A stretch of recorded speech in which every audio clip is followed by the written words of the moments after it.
Hello and welcome to the Global Shapers Show, coming to you live from the World Economic Forum. I'm Natalie, and I lead the forum's youth engagement strategy. Each month, this show highlights how global shapers are advancing priorities and collective action around the world. As you join, as usual, please tell us where you're tuning in from. Today's episode is particularly special as we celebrate International Women's Day. Today, we'll recognize the leadership, innovation, and impact across our global community of our female members. As always, let's begin with a few community updates. First, we've successfully completed our Global Shapers election cycle. This annual process is an important contributor to our broader institutional objectives of strengthening governance and maturity across the community. By reinforcing strong local leadership, we continue to build accountability, deepen collaboration, and leverage our global footprint to deliver long-term impact. Second, as the search for the next United Nations Secretary General begins, you are invited to join two consultations on the 10th of March or the 6th of April to help shape the future of the UN. These consultations will contribute to a youth-led open letter, which is part of the world's toughest job campaign. The letter will be launched at the ECOSOC Youth Forum in April, ahead of the General Assembly with the proposed candidates. Finally, applications to attend the annual meeting of the new champions will close on the 15th of March. This meeting will bring together leaders from across the World Economic Forum's business, government, and civil society communities, as well as the wider entrepreneurial ecosystem, to explore how innovation and emerging technologies can unlock new growth models and drive positive economic momentum, with a particular focus on emerging markets and the Asian region. Now, in honor of International Women's Day, we're highlighting women leaders across the Global Shapers community who are breaking barriers and expanding opportunities in their respective fields. I'm so excited to bring in our first guests. Hi, Derby. Hi, Natalie. It's wonderful to have you both with us today. Derby, perhaps we can start with you. Derby, you've built your career in areas like private wealth and asset management, fields that have been traditionally male-dominated. Perhaps I can ask you, Derby, how have you navigated these spaces while staying grounded in your identity and values? Thanks, Natalie. It's great to be here today. And that is an amazing question, and which is very relevant in our times today. So when I think about showing up in the industry at work, I start with identity. And this was something I really grounded myself in when I graduated from college, going into the industry. Questions like, do you know who you are? What is your superpower? How does your perspective influence or add value to your team? I think starting with those ground principles helped me really lay a solid foundation. And then going in, of course, you're going to see the differences, or this industry is male dominated. But for me, the challenge to myself was, do not make that the full picture. Stick to the facts. You can do all things similar to your male counterparts. And as long as you have conviction in the work that you do, you're hardworking, and then you do not undermine the abilities that you bring to the table, then there is an opportunity for you to influence. So these were really things I really focused on, and not necessarily the narratives about how maybe these places are not made for women like me or women in general. And what I'll find is there was always a role model ahead of me. I think this really helped me because I could see, oh, this person has worked through the same path, maybe in other generations, and I could either ask questions. And then when I face challenges, really trying to understand like what is happening in the moment right now, what can I learn from this moment, and how can I show up to be my most authentic self. If you ask anybody I work with across different regions, they will tell you one of Derby's superpower is her authenticity. And this was something I really worked hard to really enact in my work life. Like I want to work hard, I want to do an excellent job. But at the same time, I want you to experience Derby for who Derby is in this industry, regardless of the background of where I'm coming from, being a woman. And then the other piece of it is being a woman is a gift, and being able to lean into that, the intuition that comes with being a woman, the perspective, the ability to multitask. Apparently we do that better than men. So for me, it was just really leaning into what are the positives, what can I control, and how can I lean on either those people that have walked the path. But then what I find is if an industry is male dominated, it means several things. First, it means there are opportunities for the males to play the role of allies with women. So for me, it was always finding like who are those people who are committed to my journey, who I can learn from, and who I can get sponsorship from as I advance my career. And then the other bit is I have a responsibility to bring in more people into the industry because my everyday life, I'm showing them this is possible. You can thrive here, you can learn here, you can work hard and exceed expectations. So it's kind of like a two-pronged approach, and I think again, every day is not easy, and is another reminder that there's so much work to do. And in this Women's History Month, is a reminder of all the progress that we've made as a group, but then also there is more work to march forward towards doing. So the journey continues. Thank you, Derby. And I love how you talk about being your authentic self, leading with your values. And it's something I've had the pleasure to see firsthand. When I think about you, Derby, and the change you're creating, you're doing so in the field of finance, but you've also championed financial literacy initiatives across Nigeria and the diaspora, far beyond your professional impact, and especially focusing on young women and girls. And so you talked about finding a mentor. I'm curious, what responsibility do you think that we have to intentionally open the doors for the next generation?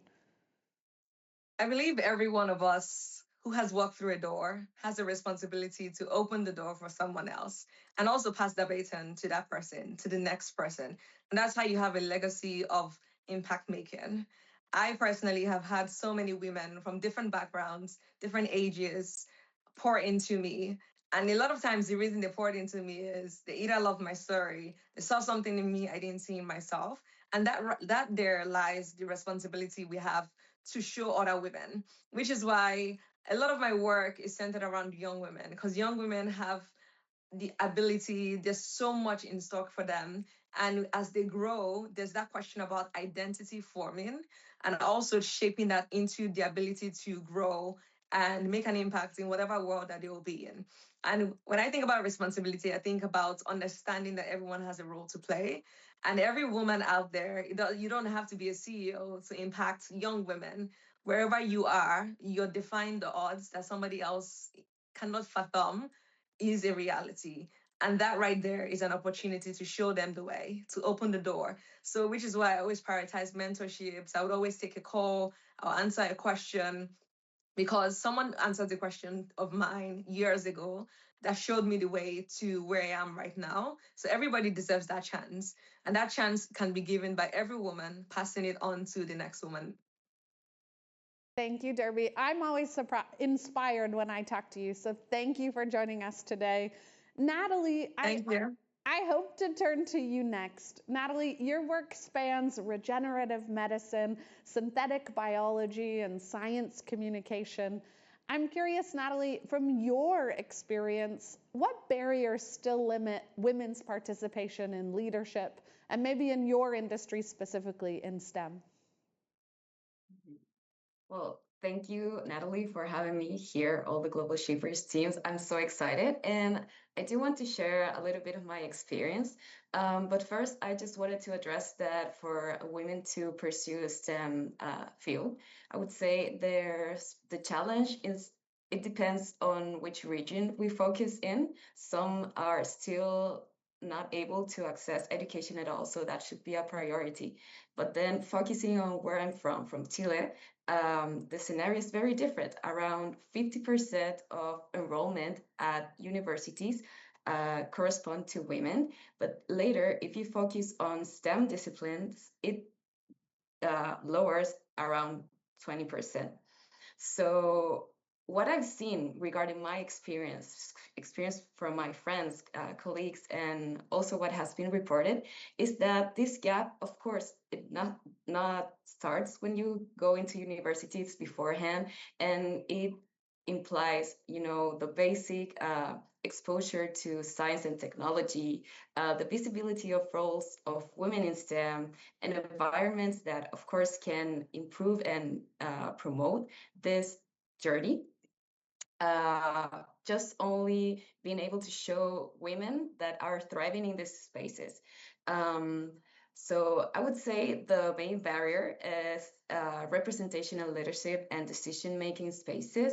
In the recent years, of course, in Chile at least, governments have funded new scholarships, new initiatives that promote women stepping into science and also translating that knowledge into technologies and products and services. And I love that. I think it completely matters.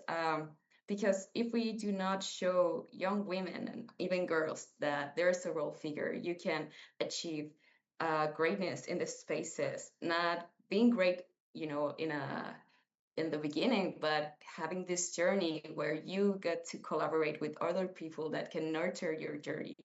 You can get advice from, just like Derby said, you can turn into a role model. So I would say there is this circular journey or loop, and we can change the direction of it. We can improve more women in STEM, but just showcasing new leaders and wonderful women that are achieving great things there. And I certainly count you in that category, Natalie, and that goes for Derby too. Natalie, maybe a last question. As we mark International Women's Day, do you have a call to action for other young women in the Global Shapers community who aspire to build careers in science and emerging technology?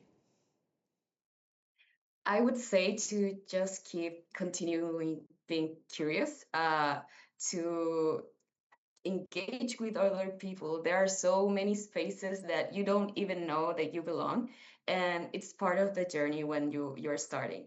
Of course, there will be doubt. You will think you are maybe not good in STEM, but that's not true. You can put your mind into anything you want to achieve. So I would say that's the first step, and then just thinking it will not only be a personal achievement, it will be an achievement for women in the future, and also girls that maybe have the same inquiries. They also want to be part of a journey or a space that has not been yet created. For example, for me, I had this engagement in a synthetic biology competition, and I wanted to pursue synthetic biology. And I couldn't because it wasn't a consolidated community or field, sorry, in my university or even in my country. So that's what I've been doing for the past years, trying to create a stronger community to promote youth scientists step on it, and also creating workshops, talks that inspire people. We are made to be part of the conversations that are shaping our future, and we just have to believe that we are meant to be in those spaces. And all of that is just among collaboration, meeting incredible people. So I would say that that's it. Just believing in yourself, and what you're doing matters, your voice matters, and it will create even impact that you can't see instantly, but it will last for other generations. I love that, Natalie. And I particularly resonate with the piece that you talk about in terms of expanding and building your network. of other young female powerful women leaders. And the World Economic Forum, of course, publishes its Global Gender Gap Report. And one of the indicators that they demonstrate can be great of helping propel more young women into leadership positions is actually developing and expanding your network. So the exact thing that you're mentioning, Natalie, and Derby said this with mentorship too. And there is no better community than the Global Shapers community, I think, to help expand your network, to build relationships with other women leaders in the same fields or geographies that you're operating in. So thank you both for being here. Thank you for sharing your insights and your leadership with the rest of our community.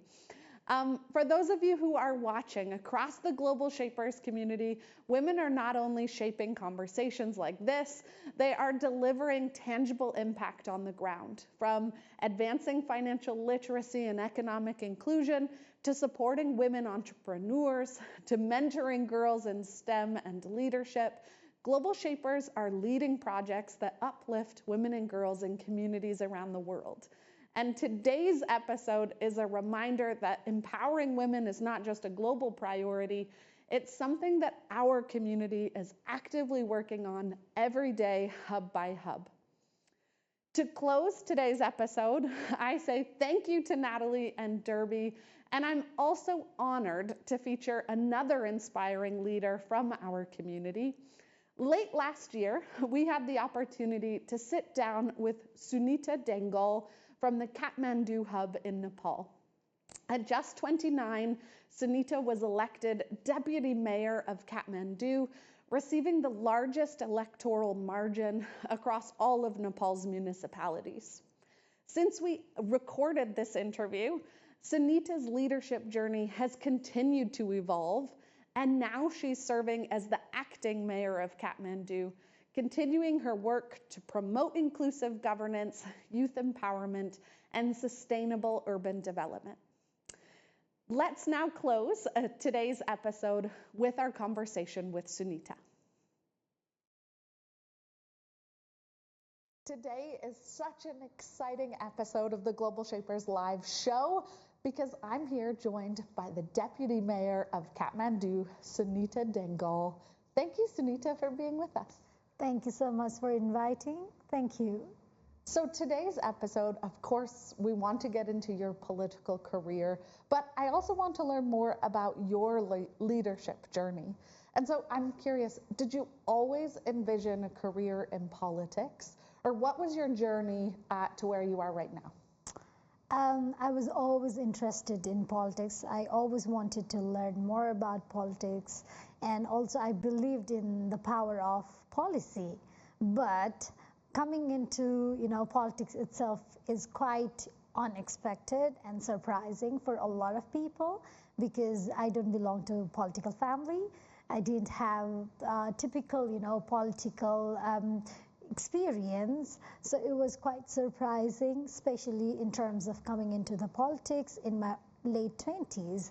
But I was always interested to learn and also have the knowledge about the politics. So going back to the time before joining politics, I was always in working with people.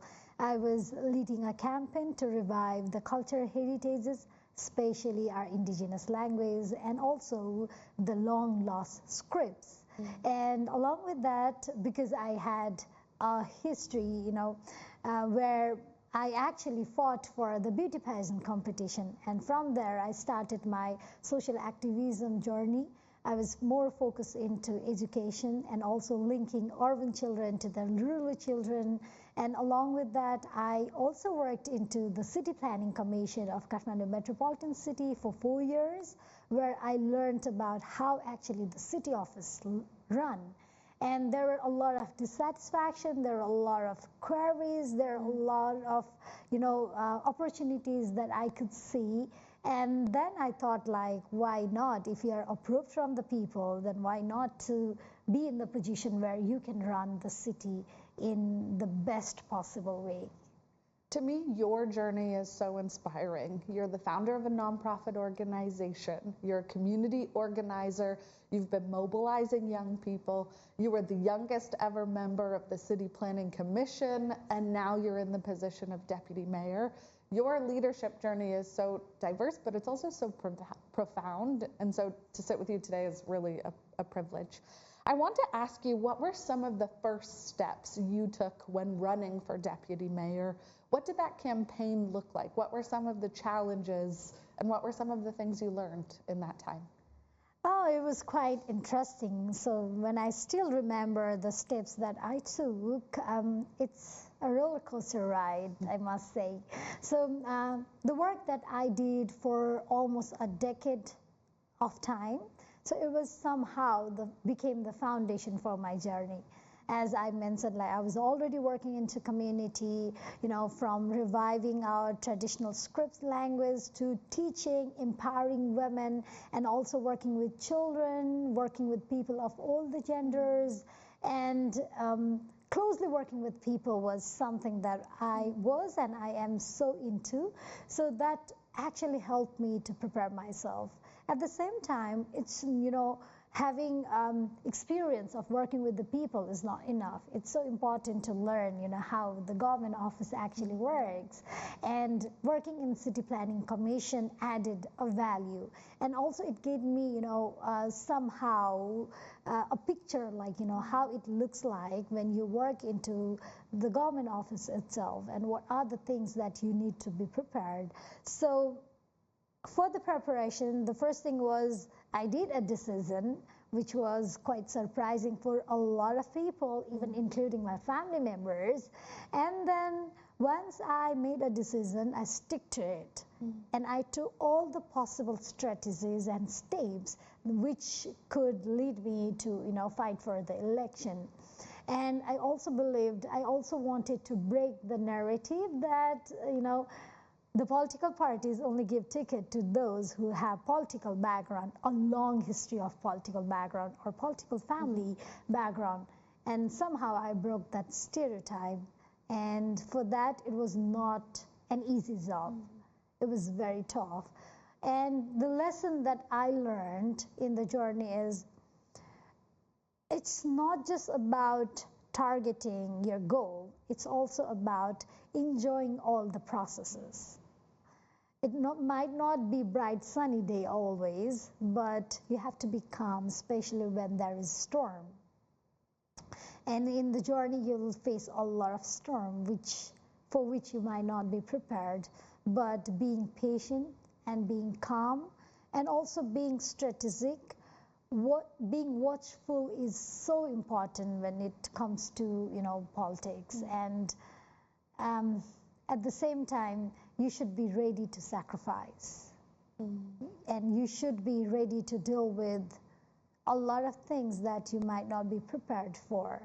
But being patient and having compassion is something a leader should always have, so that when you're in a position, when you work, you're not just working for yourself, you're actually working for people.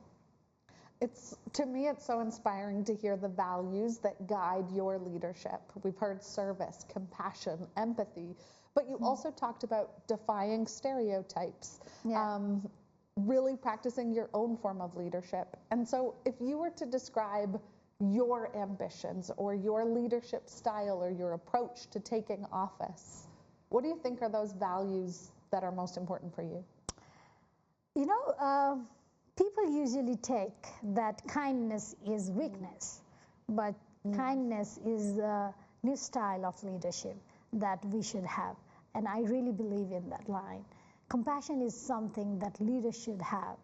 It's important to have decision-making skill. It's important to, have different skills that we actually define as a leader. But at the same time, compassion and kindness are two important things. So important. And next is like in Spider-Man movie, Uncle Ben actually said to Spider-Man that with bigger power comes bigger responsibility. But with bigger power, it's not just bigger responsibility, but also bigger sacrifice you should be ready for. That's so powerful. And I strongly believe, especially in the Global Shapers context, when you're engaging with young people around the world, kindness is a really powerful currency. That in the context of bringing people together, that's often a motivator, it's an incentive, it's a recognition. And so to me, that speaks to me. I want to talk a little bit about your service and particularly the impact you're trying to create in the mayor's office in the city of Kathmandu. And so are there one or two initiatives that you feel like are creating outcomes for the city that you're proud of? Oh, actually, there are a lot. Yeah. Thinking and also going back to what I was doing, the culture heritage, I'm still so much focused into reviving the culture heritages and also preserving the heritages, because Kathmandu is not just the capital city, it's cultural capital city. The identity of Kathmandu is actually linked with the culture, the values that we have in Kathmandu. And as a city, when we talk about the city office and when we talk about, making the city better, it's so important to bring culture into account. So I focus into the culture heritages, and regarding culture heritages, it's not just tangible culture heritage, it's also intangible culture heritages. And after I hold the position, there has been numbers of tangible culture heritages that has been rebuilt. And focusing about the intangible culture heritages, we encourage a lot of community leaders who are leading our culture in different aspects. In terms of collaboration, in terms of financial support, we've been doing that. And not just that, as a deputy mayor, I chair the Judicial Committee of Local Government of Kathmandu Metropolitan City. So from the Judicial Committee, I have tried my level best to make sure that access to justice is not just a tagline, not just a label, but it's actually implemented. For that, free legal service has been introduced in Kathmandu after my tenure, and we also focus into the mediation so that the local disputes are actually solved from the mediation so that all the parties actually win. There is no win and lose situation, so that our social construction is not disturbed. That's another area. And along with that, I also conducted a historic first local government judicial committee conference where all the deputy mayors of 753 municipalities were invited, and we made that conference to actually bring the uniformity in the work that we do. That's something I feel really proud of. And another is, as I said, I'm very much, into education, and I always focus into children education. So Book Free Friday is actually a step that has changed the system itself. We have incorporated skill into the education, where children not just focus into the academic curriculum, the bookish knowledge, but also they get to learn beyond books. They get practical knowledge. They get to learn different skills. For example, culinary art. For example, they learn how to make the sculptures. They learn creative arts. And these are the sectors where children not just learn, they happily learn in school. It's incredible when you describe the breadth of your activities, cultural heritage, language preservation, institutional good governance, judicial integrity, education, like the list goes on. So you're very busy, and to take time for this means a lot to us. This is, of course, the Global Shapers live show. So I do want to ask you that question. What role did the Kathmandu Hub play in your development or in your journey as a leader? And for young people, what kind of power does that network have? So the Kathmandu Hub experience, it was during COVID time. So we could not meet our hub friends, shapers in person. But the good thing was we were still connected online. And it has been a platform where I get to listen to others. I get to know what young people actually want. And so that I can also link with the policies. So that's one of the, best achievement of Kathmandu Hub. It's all about networking, listening, sharing, and growing together. And another thing is, even before coming into politics, when I was in Kathmandu Hub as a shaper, I really wanted to work in the area of bringing public awareness, especially in terms of politics. So political awareness was something I really wanted to do, and then we actually planned, but then I jumped into election. I'm very happy to see the new batches carrying it. Shaping politics is something, that was in the ideation phase when I was there. And now as an alumni, I feel very happy that it's actually implemented. You mentioned shaping politics. Of course, that's one of the flagship initiatives of our Kathmandu Hub. And at the start of this conversation, you talked about one of the greatest barriers to entry for young people in politics is actually awareness of how do systems work? Yeah. Where are your entry points? What does it actually look like to influence change in the political sphere? And so going back to shaping political futures, the initiative Kathmandu Hub, complementing that project, what advice would you give to young people who are aspiring to run for office, who would like to see themselves as a deputy mayor one day? What advice would you give? The advice, the journey might be completely unique for each one of us. It's so important to know yourself, to know your value, and what actually you want to contribute to the society. If you are planning to come into the politics, make sure that you are ready to serve your society. Make sure that you're ready to serve your nation. So your nation should be first, then yourself. It's so important to know the value itself. And the next is, when you come into the politics, you should be ready to bring or to make the strategies, the right strategy in the right time. Next is, of course, decision making. So once you make the decision, even before that, you should, keep people into the consideration while making the decision. And the third is, it's so important that you should be ready to sacrifice, because political journey is not an easy job. So you should be ready to sacrifice, you should be ready to learn, you should be ready to act when needed, and for that you should be able to make the strategies. So whoever is planning to come into politics, make sure that what you really want to contribute through your political journey. And it's not just important to know what changes or what contribution that you want to make or what impact you want to make. It's also about how you do it. And for that, experience is very much important. Get experience as much as possible. Explore things. Don't limit yourself in one field. Try to know and grab the knowledge of diverse field. So when you are into the position, you can actually convert your experiences into action. Wow. To me, I think that sentiment that you share, that political office isn't an achievement, it isn't an accolade, it's an act of service.